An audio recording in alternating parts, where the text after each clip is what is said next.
Well, during Women's History Month, we are celebrating the women who have made contributions to make our world a better place. And sometimes the biggest contributions are by women who make sacrifices, putting others ahead of themselves to get the best possible outcome.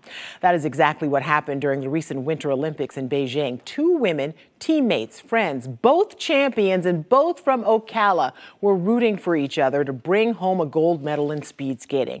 But a decision by one woman to put her teammate first not only exemplified the golden rule, it brought home an historic gold medal.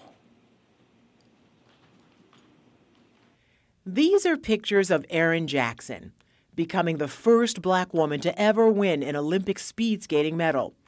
That gold medal is the result of years of hard work. I've had a lot of setbacks in the short time that I've been in this sport. At the Olympic trials, she was ranked #1, but a wobble took her out of contention until no one makes it to the Olympic Games on their own. Her friend and teammate, Brittany Bowe, gave her spot at the Beijing Winter Olympics in the speed skating 500-meter race to Erin. For me to relinquish my spot to give Erin that opportunity to make history, and history is what she made, was an honor. I think that it just speaks to the amazing person she is. I think what's really cool, we're both actually Bridgestone athletes, and like one of their phrases is what really matters. And I think that is really embodies it, because she showed what really matters, with the sportsmanship and her selflessness. And I'm so grateful. What would you say to other women? Because there's room at the table for everyone, really.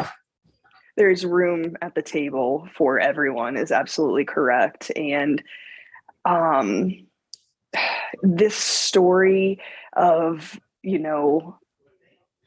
me and Erin has blown up bigger than either of us could have ever imagined. Brittany says she also did it because speed skating and winter sports in general need someone like Erin. There's not much diversity in winter sports. There's no secret about that. So for Erin to be the first a Black American female to ever do this in how many Olympic Games is incredible. It's amazing. The moms or the parents reaching out and saying oh, you really inspired my daughter, because, she hadn't previously seen anyone like her in these winter sports and the winter games. And it's just, it's amazing. The visibility is super important. And I'm just happy to be, a new face that could possibly inspire someone.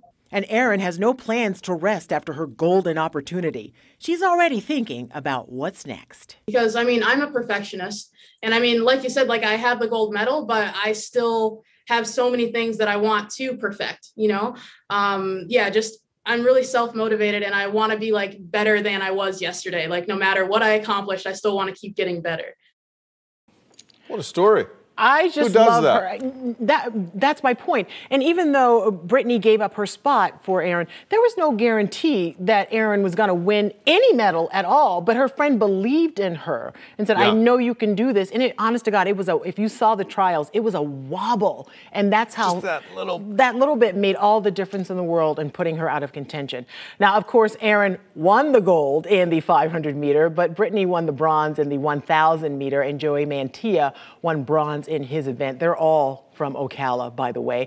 The factory. The three Olympic champions will be coming back home to Ocala, where they will be honored Friday and Saturday with a parade. Learn more about it, including details on the parade this Saturday at clickorlando.com/Women's History Month. People need somebody to hype them up. If you had somebody to hype you up every day like that, wouldn't you just be the best you possible? I would. That's what Tom Sorrells does for me every day. You're his hype man. He's my hype man. If I ever give you a ticket to the Olympics, though, you better win that gold, my friend. Dude, if you and I end up at the Olympics, America's in trouble. It's going down in flames. America is sunk. If Tom and Matt are in the Olympics, it's over.